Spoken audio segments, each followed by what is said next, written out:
Hello and welcome to the 41st episode of Cineverse Podcast. Today is April the 17th of 2021, and we are going to be reviewing and diving deep into Shiva Baby, the debut film that was adapted from a short by, written by, directed by, and produced by first-time feature filmmaker Emma Seligman. So come join us as we enter the universe of Shiva Baby. Before all that, though, I am your host, Yabenek Mekebo, runner of the Cinema Architect, and today I am joined by two of our returning guests in Andrew and Billy. How are you guys doing today? I'm doing great. Saturday. You wear your Crocs. I'm good. What Crocs? Did somebody steal her Crocs, Andrew? I don't know what you're talking about. Let's just carry on with the conversation. Please. Give her back her Crocs.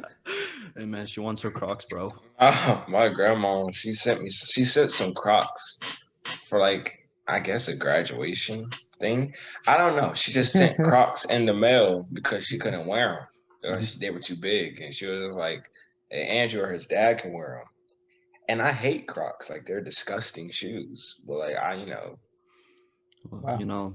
Actually, I'm aware of them. She got them pretty hard on them. That's nice. That's very nice. They're just rubber with holes in them. Billy, what are your thoughts on Crocs? I love Crocs. I wear them everywhere. I used to wear my mom's Crocs even though they were too small. My feet have never sensed Crocs. Really? I don't think I've ever put on Crocs. There are a lot of things I haven't done. They look comfortable. Andrew, are they comfortable? Yeah, these have fur in them, so they mad soft. The other ones, they just look uncomfortable. But these are nice. So at least on the inside, they're nice. They still look ugly, but I mean, you can wear Crocs everywhere though. How about Crocs with socks? You can walk everywhere. Would you wear Crocs with socks, Andrew? That's what I'm doing now. Who wears Crocs without socks? Was it Crocs with socks or something with socks that a few years ago? Sandals with socks. Sandals with socks. Or flip-flops with socks. Do you think Jesus was out there without any socks on? I don't think they had socks back then. Yeah. I feel like that. Are you sure? Yeah, I think socks came out in 19 something. Oh, really? And maybe 1820. 1500 BC, wow. Bro. 1500 BC. Of 1,500 years before Jesus was born. That's crazy. I mean, if they were so why is he barefoot? And what did they use socks for? They didn't have closed-toed shoes. What they used it for. I don't think they were that advanced. There's no way. Imagine that's what the creation of socks was for. Imagine. Hey man, you have to put it somewhere. But wait, search up when the shoes come out, closed shoes, not sandals. When closed shoes. What I just put when did close? When were shoes made? Shoes invented. Shoes have been around since 8,000 or 7,000 BC. So is that a shoe? Socks came out 4,000 years afterwards. I mean, I guess that makes sense. Some of the first shoes probably were looking like socks. They weren't that advanced that quickly. No, because most of the shoes I'm talking I'm talking about the shoes that you wear with socks. They make cleats. Why do the cleats look like that? What are those? Damn, you don't even stand on your heel. Yeah, you got you walking around very uncomfortable. Extremely uncomfortable. You guys ever worn heels? No. Or just like to try them on? Got on top of them to see walking, but I got on top just to see how it felt. Yeah, that must suck for women. I could barely fit my foot in. Definitely sucks. I don't know if the pros are outweighing the cons there, but she wearing heels. The Shiva Baby poster doesn't want to show us what she's wearing. I'm fine with that. She's probably not wearing anything.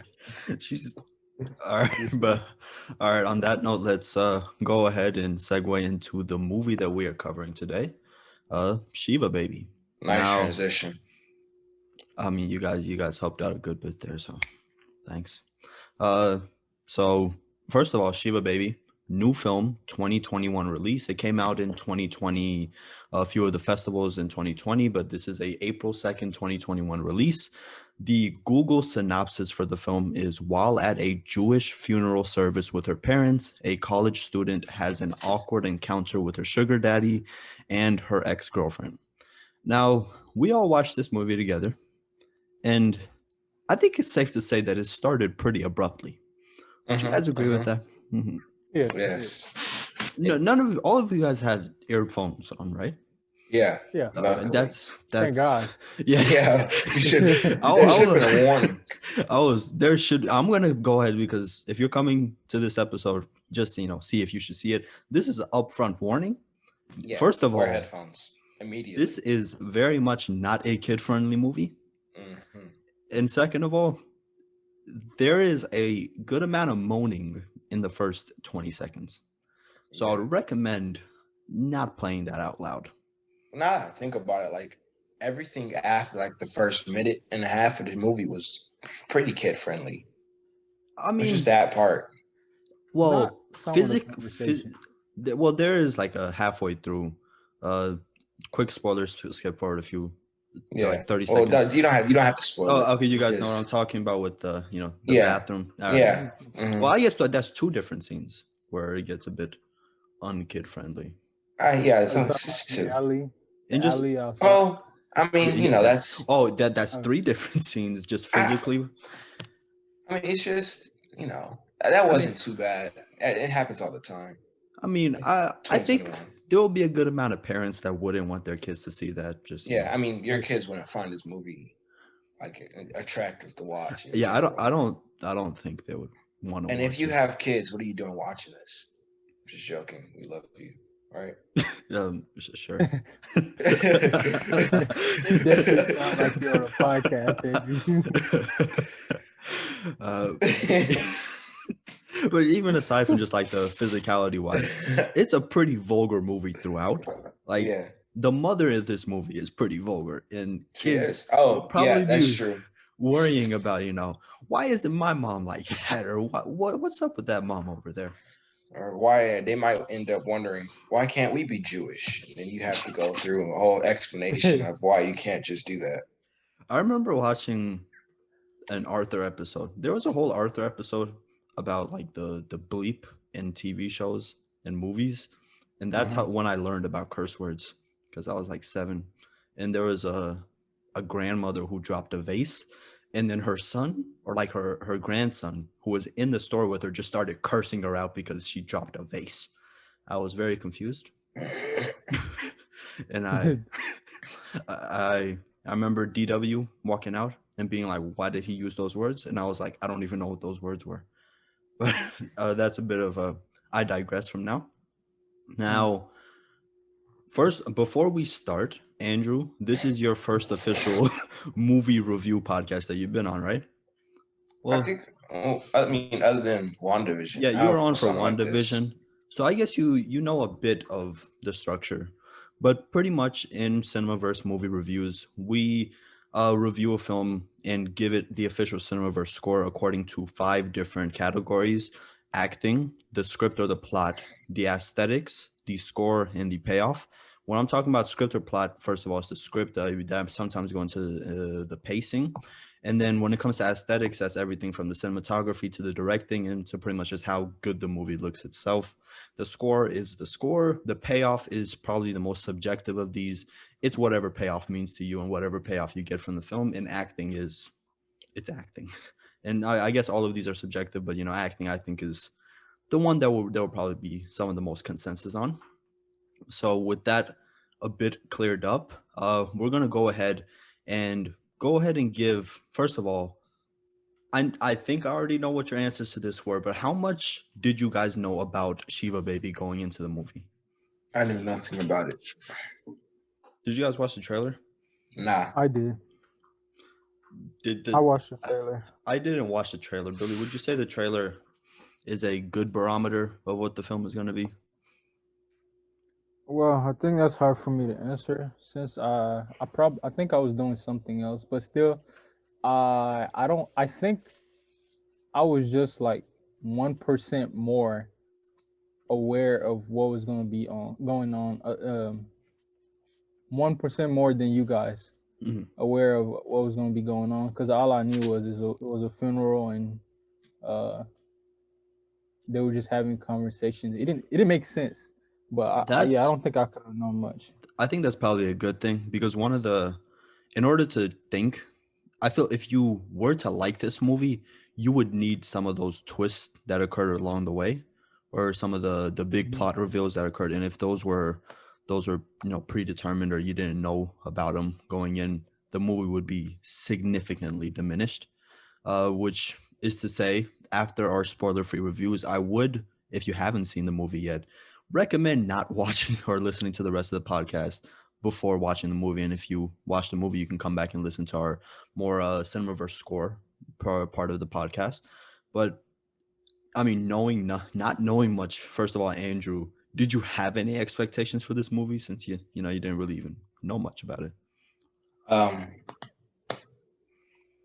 I kind of thought it was going to be boring because the way that the description, the way the description was like set up, it was just like woman sees sugar daddy at funeral or at a Jewish whatever it was. I was like, It didn't seem it like didn't seem how it was. it didn't seem like it was a plot that could cover an entire film to me. Yeah, it seemed I didn't know what was gonna happen. Yeah, and that's probably when it comes to just the runtime in and of itself, I would say that's one of the strengths, and that's one of the reasons why I kind of wanted to watch it because it's pretty short and compact. If this had been much longer, aside from one aspect that we might talk about later, I don't think it would have been as good of a movie, and the pacing would have really got hurt if this was like, let's say, 90 minutes or 100 minutes long, aside from the 80 minutes that it was.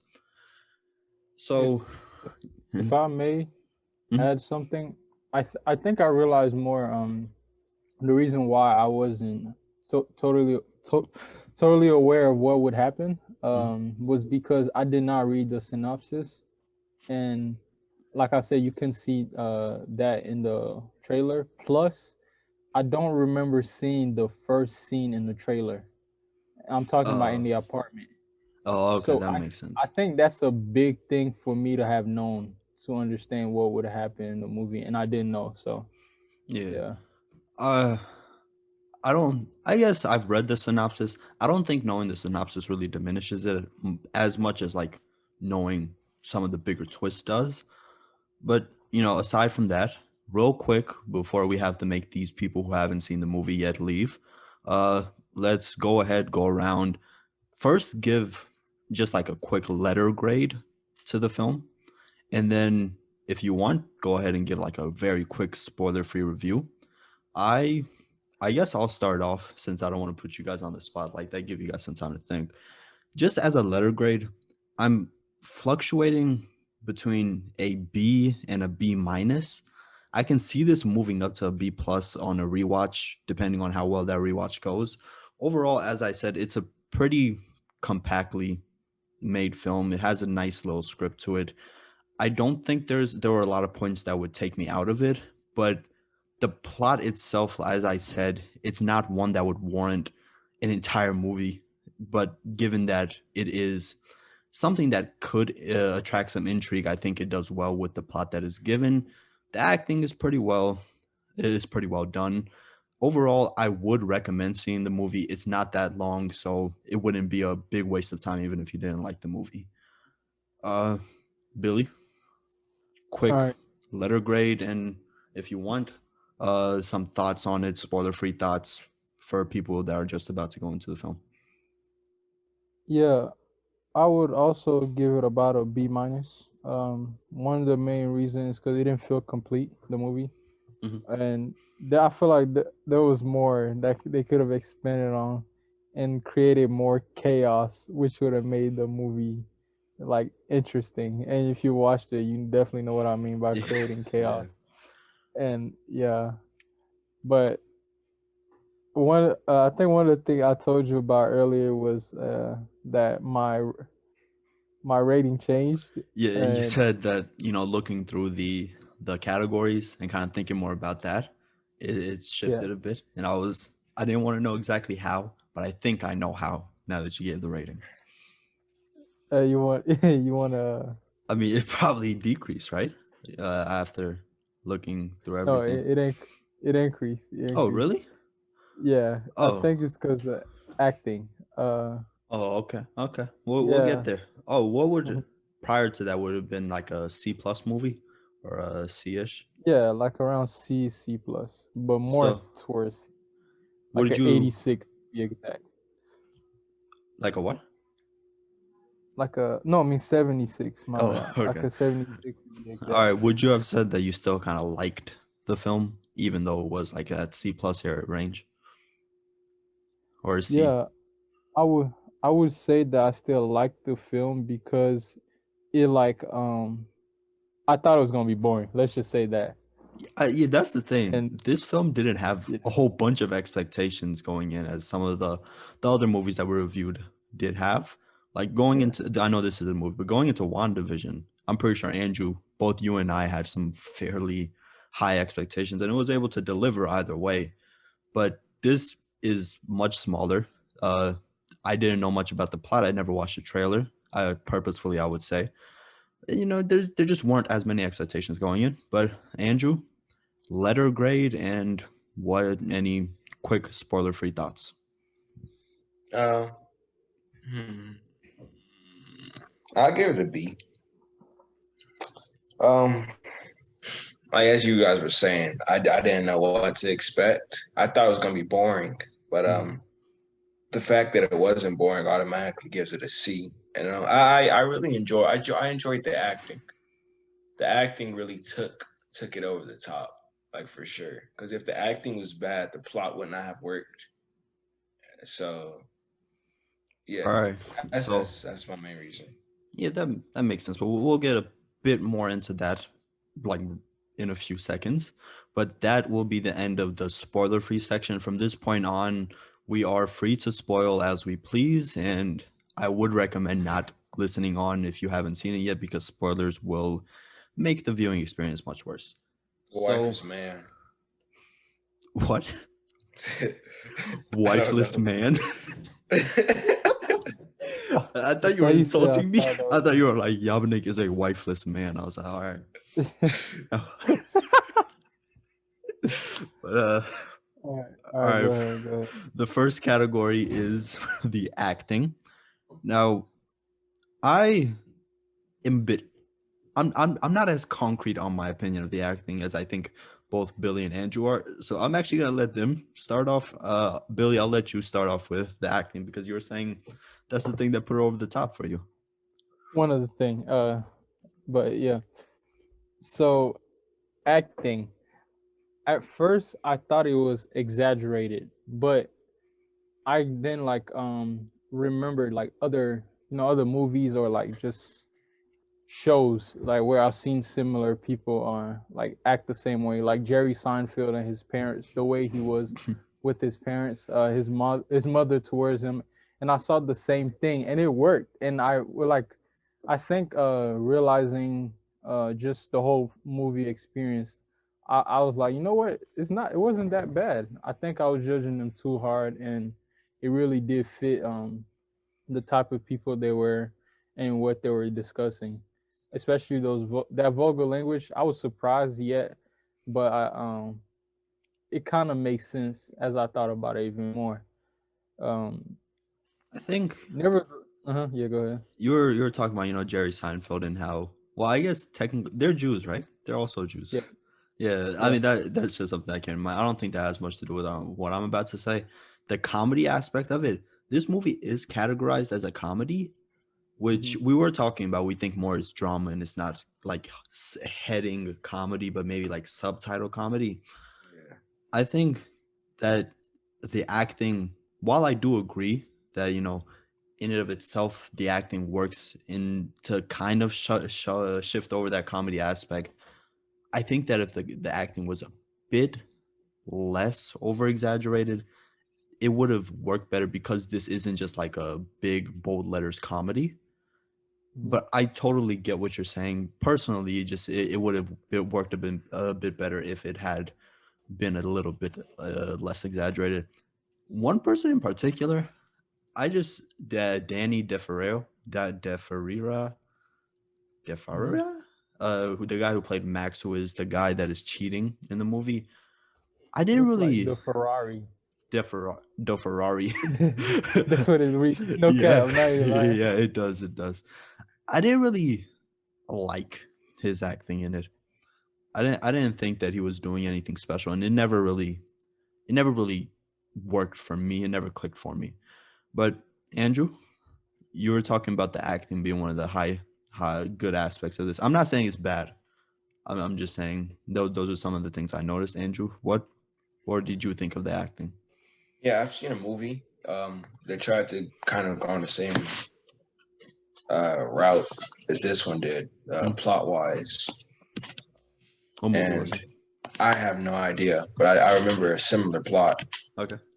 And I remember after I got done watching it, like I was like, this could have been either better written, or the acting could have been phenomenally better. Mm-hmm. So this was basically a better version of what I watched back then. So like the main character, her acting was great. She had the facial expressions down, just everything about the film. Like, it made me feel as though, like, the acting made me feel as though I was not that I was there, but it kind of put me in a spot where I could kind of feel what the writer was intending. I do agree with the main character. I think she did a pretty good job. I think the main one who kind of was shaky was the husband. Yeah, that's which husband? I think that's the Ferrari. This guy? Yeah, him. Yeah, okay, yeah. That's what I was saying. I feel like he didn't feel at the same level as the rest of the actors. No, he definitely could have done better, but he was not terrible. Everyone else, I felt as though I was really there. Like, I can feel the tension that Danielle expressed when she first saw Max there. Mm-hmm. And then I could see, she really expressed how she felt when she found out that he was married, and then that he had a kid, and like all that. You could kind of feel like her frustration build up the entire movie. And then Maya, mm-hmm. when she joined, you could feel that as well. Have you seen that movie? Is it this movie, Happiest Season, that you were talking about? I haven't seen it yet. Yeah, this Happiest Season has a similar plot. I was trying to figure out if that was a movie that you were talking about earlier. But I don't know. The only reason I haven't seen it is because it has that one girl from Twilight. Oh. And like in those movies, she was an awful actress. So I'm not really looking forward to. She's not any bad movie. in Happiest Season. She's not bad. She's just so expressionless. Like, her face is just, oh no, I am so sad. Like, no feeling. Billy, as I was going back through the cast, and your point about like the Seinfeld actors and like specifically Jerry's mom and dad, mm-hmm. I can see the direct parallels that you were seeing with her mom and dad and Jerry's mom and dad. Actually, everything. I think their comedy was the one that landed. Their comedic lines were the ones that landed the most for me. Mom and dad were great. They were phenomenal. Acting wise, I would still put Rachel Sennett as Danielle as probably the best acting performance. But I think the mom and dad dynamic were some of my favorite stuff of the movie. As you were saying, I was talking a bit about how this is a movie that relies heavily on the moments and like the twists that happen along the way.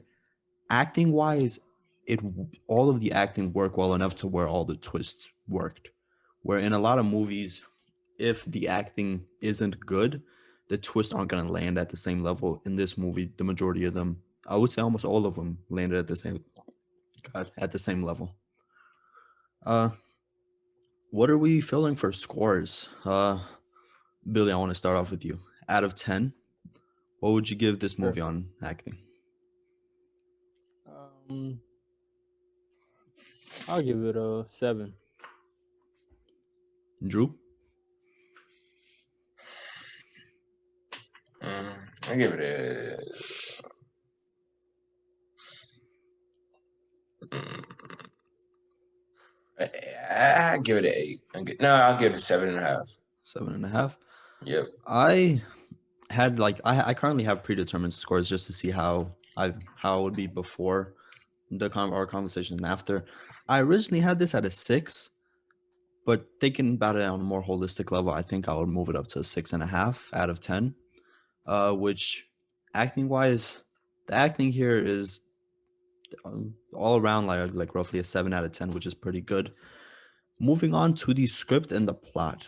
We've already talked a bit about the plot in and of itself. And did you guys watch the short of Shiva Baby? No. I did. It's sitting there waiting for me.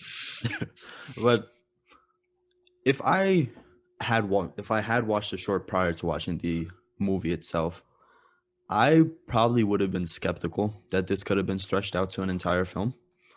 And watching the short afterwards gave me a deeper appreciation for the movie and like all the changes that were made by Seligman when it comes to a lot of the lines of dialogue. For example, there's in the short, if you do you remember when the mother, or in the actual film, do you remember when the mother offered Danielle some food, some meat, and then she was like, "I'm a vegetarian." But in Yeah. the actual short, it was just, "I'm lactose intolerant." It was milk.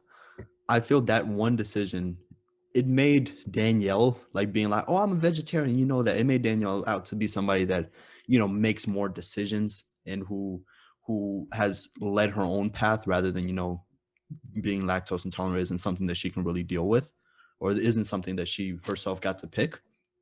And that one decision, and that happened with a lot of stuff that I saw that was transferred over from the short Shiva Baby to the film Shiva Baby, which makes me think that the script is a bit better than I would have originally thought it was. And also just like the whole, I've talked about the runtime a bit. It's very tightly written. I don't think there's a lot in here that wasn't necessary, but as I think Billy might get into, I do think there's some that I would have liked to see more of, and that wasn't completely done. Score wise, we'll get into that in a second. But Billy, what did you think of the script itself and the plot? I don't know why this sounds like well, the acting shouldn't be connected to the script and plot, right? I mean, Meaning like well, cuz overall it's in the film, everything's supposed to be working in harmony. So yeah. everything is connected to everything else in some way or another. Yeah, but what I'm saying is just because the plot script says something doesn't mean that the actor will like most likely do it exactly the way they want it. It's all until like on the stage when the director Mhm. decides. Yeah. Nevertheless, I think it was well written. This probably might be either my second or highest category as far as scores. Mhm. I think the plot flowed well for sure. As far as connecting things and um, just I think I realized that this was a great plot when she found out that the dude is married, Yeah. because not only is she like, because there's a twist when he walks in, and then like there's another twist when they talk, and then they figure out things about each other that they didn't know, and then next they keep adding twists and twists and twists, and I'm like, whoa, my god, hold on, you guys are blowing my head right now. I cannot believe all this is happening. But like the words they use, how they are very vulgar, but they still convey what they're trying to say very well. Yeah. There's some movies that are just vulgar for just being vulgar, but this didn't feel that way. Using words like dildo and such and such. Vibrator. Vibrator. That's what it was. Yeah. It makes it like, it makes you realize this is a very kind of erotic, not very erotic, but Supposed to convey. I might just use the word erotic because, as I said, in a lot of Seligman's movies, I'm not sure, Andrew, if I told you this yet, but I watched the rest of her shorts. Every single one of her short films starts off the same exact way that this movie did. Oh, Oh wow, With some, that's nice. kind of person is she? Wow. I'm not sure if nice is the right word to use, but as you were saying, Billy, um, this is a plot that could have gone horribly wrong. Where just like the Mhm. idea, it might sound good on paper. It's like, oh, uh, a girl goes to a Shiva, and then she runs into both her ex lesbian partner and her sugar daddy. That's like something that sounds good on paper, but once written, it could go horribly wrong. And it is a feat that this didn't go horribly wrong, and this somehow actually works. Andrew, what do you think of Wait, the plot?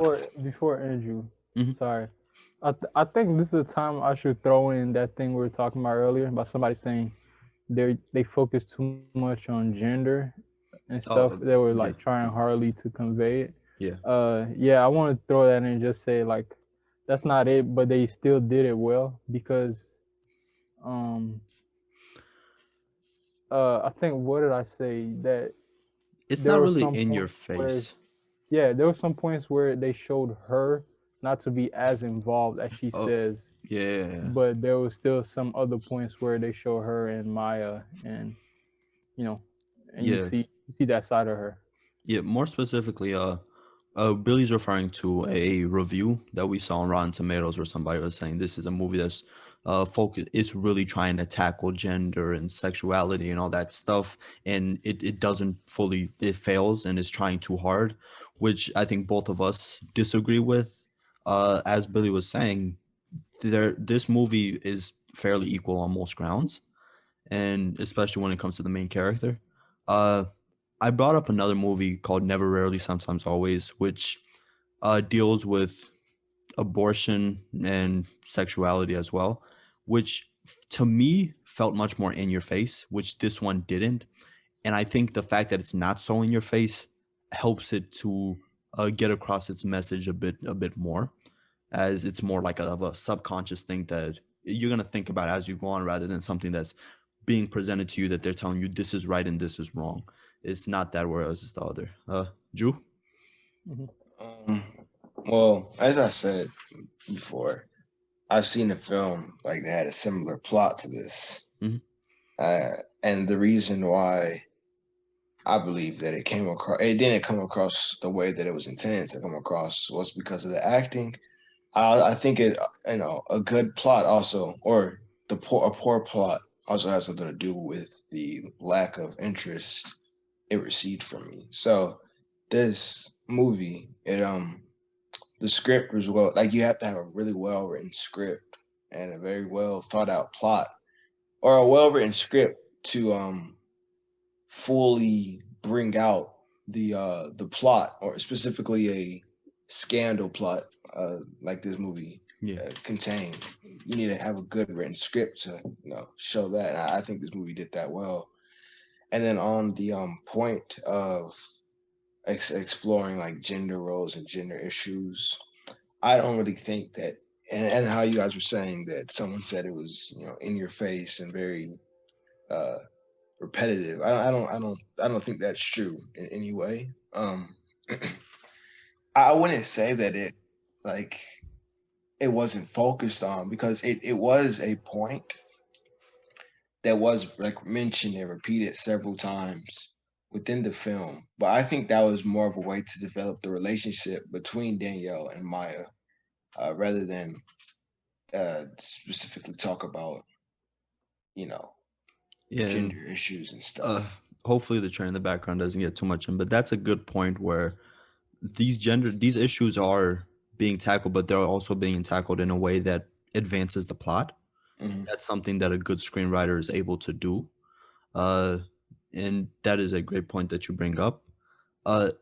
You were talking a bit about just like the plot itself, which as you speak, I realized it was a slow crescendo up until the end, and Well, I don't. or at least for me, it continued to like gain more of my attention as it went on, which I think is definitely a pro of this movie that might move up my score a bit more than I originally had it. I mean, I wouldn't say it was a slow crescendo. Or just a crescendo. I mean, for me at least. I feel like, I mean, I see what you're talking about, but it started off with a bang. I feel like if the movie didn't start off literally, like I feel like the way that it started off got us prepared for the rest. Yeah, I feel like if it didn't start off that way, it literally like it told us what was going on. If it wasn't that explicit about what was happening and who the characters were and like their relationship with each other, like it wouldn't have been anywhere as the script did do a great job of establishing relationships right off the bat. Once we with Danielle and literally her mom, her dad, first scene with them, we kind of get the dynamic between them. Her and what's his name, Max. Yeah, and then her and Maya, we get the relationships right off the bat. Even with somebody that she doesn't even know in Kim, we can see the kind of tension between them right off the bat, and I think it did a really good job with that. It really, this script in particular, really, it did really well in delivering the characteristics of each character. It showed. I remember in the beginning, it showed after the first scene or when they started, like when the dialogue began. It showed Danielle kind of not I guess kind of apprehensive about the whole thing, and it showed that Max really kind of wanted it. So I when going in, I think it made us think that this was going to be like, more about how their relationship developed. Yeah.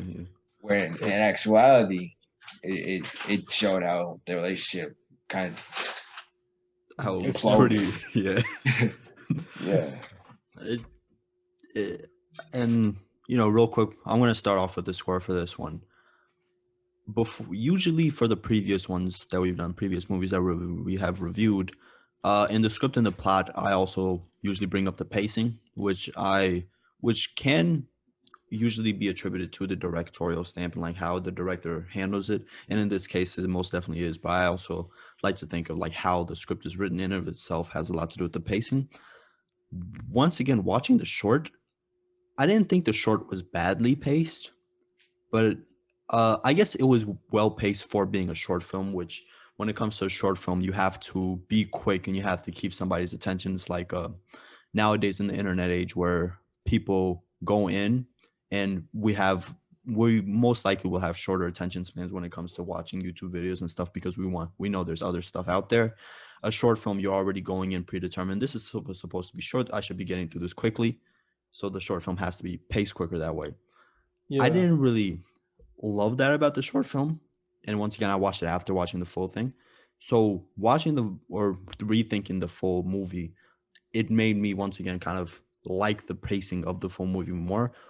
I do think it could have done more, but I think that it did well nonetheless. And originally I had a 7.5 for the script, but after our discussion in which I couldn't really see a whole bunch of flaws with this, there are definitely flaws, but not anything like super glaring. I am going to move that up to a 8.5, which might be high for now, but I'm going to keep it there. Andrew? I'm gonna have to give it I'm gonna have to give it like I'll give it an 8.5 too. No, I'll give it a 9.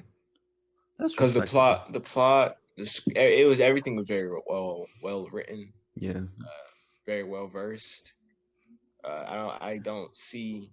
I mean, there was a bit that they could have added, or that they could have had to, I guess. Well, I was expecting more, especially when they brought in the baby. Yeah. And then they insinuated that what's her name, Danielle was a babysitter. I thought like, and the name of it is Shiva Baby. So I thought this was gonna be like how you know. Actually, that's something we haven't talked about yet. This movie, aside from I guess the first 3 or 4 minutes, which jumps forward, this movie takes place in real time. I think for the most part, it's like this. We're watching as this unfolds. Was that an aspect that you think worked to the movie's pro or to the detriment of the film? Would you rather have like it be like most other films where it's going from one event to another event, or do you like that it all took place at this Shiva and it's going through all these other dynamics? And do you think that worked to the benefit or the detriment of the film? No, it definitely it kept the pace. That's a good I point. think I think the pace stayed very consistent throughout the entire film. Mhm. It started off very fast paced. She got a call for the funeral. She went extremely quick pace. When the mom and dad and her when they were talking, and then they went inside the funeral, and from there it continued to have a very quick paced. That's another Everything decision. was fast paced. Yeah, that's another decision that was changed. The call in the short, it's actually the guy that gets the call, which once again I think just changes up just like how we think of the character in of itself, and that's a good decision that was made from when she was adapting her short film to the feature length script. Billy, I feel very neutral, but if I had to pick, I'll say pro because I think it worked out for the film. It didn't like normally I wouldn't like that. I'd expect it to go from like one event to another. Yeah. But for this film specifically, I think it worked out. And I was getting kind of optimistic about it changing like scenery, I guess. Yeah. When Danielle was leaving and like ran into Maya in the alley, I was like, okay, we finna change scenery now. Maybe we'll go to like a week later, a month later, and we'll finally see this Max, uh, this Max fella get caught. But yeah, but still, I think it worked out well. I think it helps out with the tension that Andrew was talking about, because this is a movie that relies heavily on being anxiety inducing, kind of being like uncut gems and like that quick pacing, and it all being in real time and it being in one location, I think helps out with that. Score wise, what are you feeling, Billy? I bet a change in scenery wasn't the only thing Billy was hoping for in that little alley scene. Yeah, you damn right he did. Yes, sir. All right. Not at first, but when it developed to that part, I was like, oh god. Nah, let me chill out. Billy's out here clapping. I'm just trying to get you some views here, man. I'm tripping. Anyway, I'll give it an 8. Ugly laugh. Said, that's hilarious. Billy, why'd you give it a bit of a lower score than us? Or why'd you give it a bit of a lower score? Not much.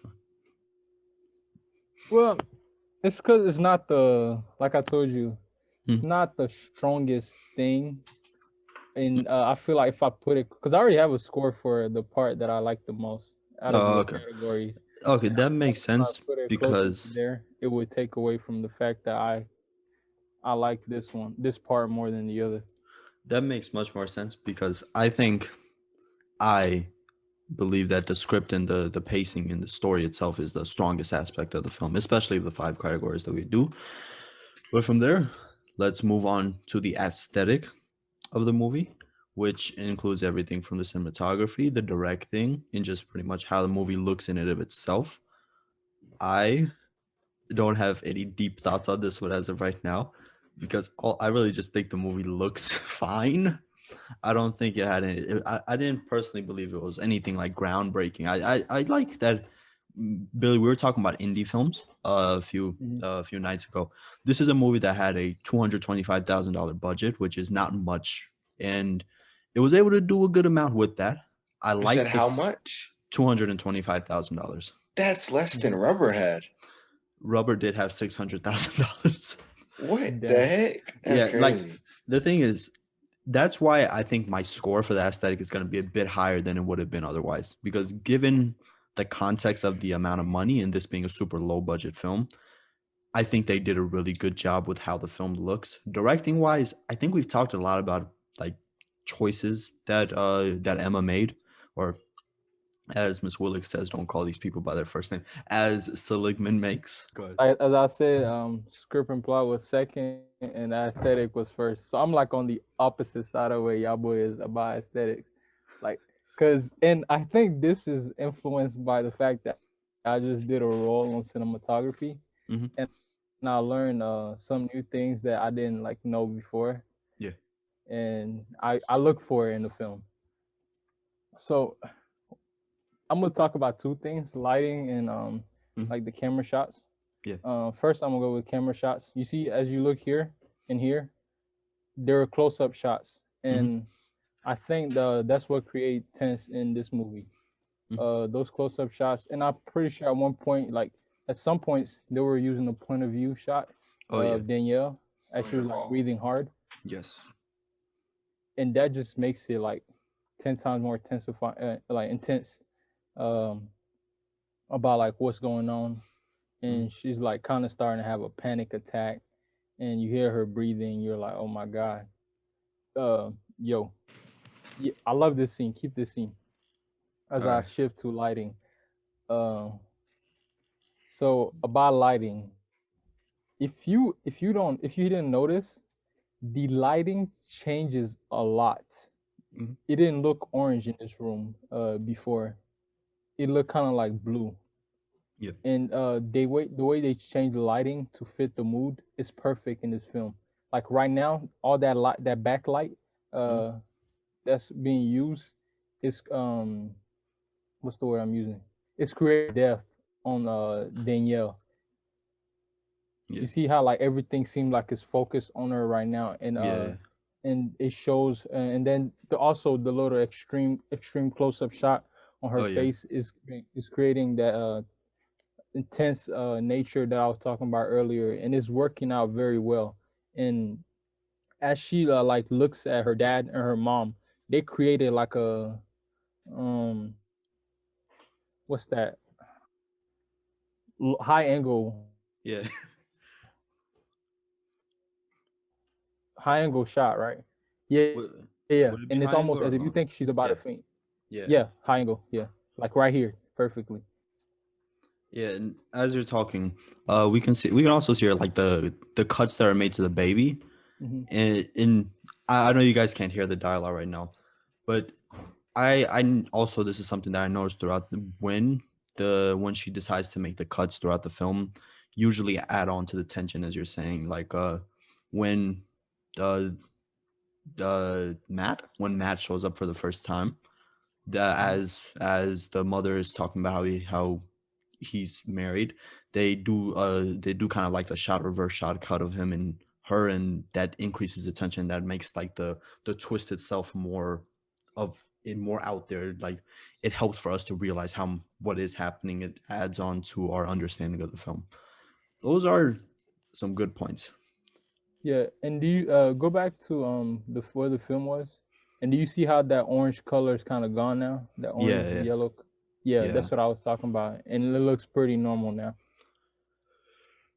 This boy Billy just dropped some serious film knowledge on our asses.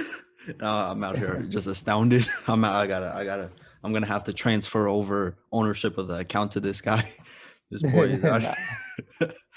But Drew, aesthetically speaking, I think somebody walked in his room or something. I heard a so I'm just gonna assume he's there. Yeah, I'm here. I'm thinking. Okay, so aesthetically, I think this movie was fine. I believe the shots. Were they were produced the way that they needed to be for the full intention of this film to be presented. As you said before, the cuts between Max and Danielle, those were needed. I think the cuts, just because they're like this whole movie was full of like cuts between people, between Danielle and Maya, Danielle and Mac, Danielle and her mom, dad. Just all of that really just kind of showed. I don't know. It presented it presented it's a form of tension that wouldn't have been presented any other way. Yeah, that's why while I agree with everything Billy is saying, and I fully understand that, I also feel as once again, budget wise, I think that's gonna move it up. Aesthetically speaking, I think it did the job that was needed to be done, and it sometimes went over the top, and it went over and beyond. But for the most part, I feel it just did the job, and yeah, it didn't stand out to me. But Billy was out there looking for it. That boy was just the cinematographer on one of our film rolls. I respect it, and I want to, scoring wise, I want to start off with you. I wasn't. Oh well, see, I meant before we get to the scoring with Billy, I'm gonna let Nice save. Nice save. So, I forgot a few words in my sentence. You can't demonize me for that. Go ahead. yeah. So yeah. So the lighting was also very good. It really set the tone for the movie, and it was a beautifully like fabricated setting. The lights, setting, everything was good. The only problem I did have, I guess, the aesthetic. It didn't really feel like a funeral or whatever That is happens true. after a funeral. It felt more like a little get together. I guess I mean that might even go into the dialogue. Yeah. It didn't really feel like they were speaking at a funeral. There were multiple times where she just started yelling out. And also, I don't think half of them knew who died. I still don't know who died. I think Abby, which was her grandmother's sister's auntie's uncle. I heard it in the short film. It was the mom's uncle's stepbrother's wife. Cool. Yeah, but I don't know if it's the same in the. I think like the actual- relation might be the same. The name change, I know for sure. Okay. I heard a different name, but Andrew. Yeah, I was looking for it in the short film. Andrew, may Billy give his score now? Yeah, he can go. He can go. I didn't want to cut you off anymore. Billy. Yeah. Although you did point out some stuff about like funeral, and like not feeling like a funeral and like nobody knowing and stuff. But I kind of and I what's it called? I consider it for a second, but then I realized I distinguished it away from like the aesthetic, like cinematography, and it almost changed my my like scoring it. But I think Yabo's comment about using 225K on this budget, 225K budget on this film kind of kept my score up, and I'm giving it a 9. That's understandable. I'll go ahead. I am going to give it, I don't want to go with the 0.25, and I want to be nice to the film. So I'm going to give it a 7.5. Once again, it's good. And I think 7.5 is a good score. It's more than half. And it's just like the idea. It did what it needed to do, which I think got it to that 7. And then there were some points, like as you pointed out with the perspective scene, that it went over and beyond. And I gave it the half point for that. I think for your comment, 7.5 is the perfect fit. Drew boy. I'll give it an 8 point. Nah, I'll give it a 9 as well. I was expecting lower for some. Yeah, I was expecting like a 6.5 or something. From me, no. I get it. I change it to 8.5. Okay. Why do you expect a 6? The way, I mean, you didn't speak of it like with flying colors or anything. Oh, I mean, no, it was solid. Hey guys, and thank you so much for watching this episode of Cineverse Podcast, Shiva Baby. Now, me and my co-host talked for over 2 hours about this movie, so come back on Wednesday for part 2, in which we will discuss the score, the payoff that we got from Shiva Baby, give our final Cineverse scores for Shiva Baby, give out our awards for Shiva Baby, including for Best Line, Best Scene, Best Actress, and our final thoughts on Shiva Baby. As always, remember that Cineverse podcasts are now available on audio listening networks such as Spotify and Google Play Podcasts, amongst Anchor and many, many more. So go follow, listen, leave feedback. Thank you so much for watching and have yourself one heck of a day.